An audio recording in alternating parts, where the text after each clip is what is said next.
అదరగొట్టే కారం రంగు రుచి ఆచి కారం పొడి. తెలంగాణలో హౌసింగ్ భూముల వేలానికి మరోసారి బోర్డు సిద్ధమైంది. ఇటీవల వేలం ద్వారా ఆశించిన మేర ఆదాయం సమకూరడంతో వారం రోజుల్లో మరోసారి వేలం చేయనుంది housing board.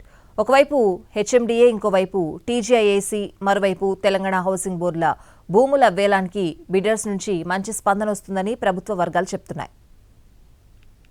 Telangana state housing board కీలక పట్టణ ప్రాంతాల్లో ఉన్న ఖాళీ కమర్షియల్ స్థలాలను బహిరంగ వేలం ద్వారా విక్రయించడానికి రంగం సిద్ధం చేసింది.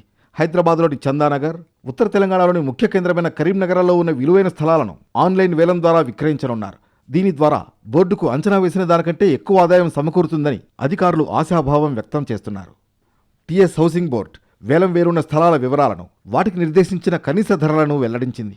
హైదరాబాద్లోని చందానగర్ పరిధిలో 3 వేర్వేరు ప్రాంతాలలో మొత్తం 7,118 గజాల స్థలాన్ని వేలం వేరున్నారు. ఈ స్థలాలకు గజం కనీస ధర 40,000గా నిర్ణయించారు. ఈ నెల 16న వేలం నిర్వహిస్తారు. అలాగే కరీంనగర్లో 2 వేర్వేరు ప్రాంతాలలో మొత్తం 7,360 గజాల కమర్షియల్ ల్యాండ్ను వేలం వేరున్నారు. ఇక్కడి ప్లాట్లకు గజం కనీస ధర 30,000గా ఖరారు చేశారు. ఇక్కడ ఈ నెల 17న వేలం నిర్వహిస్తారు.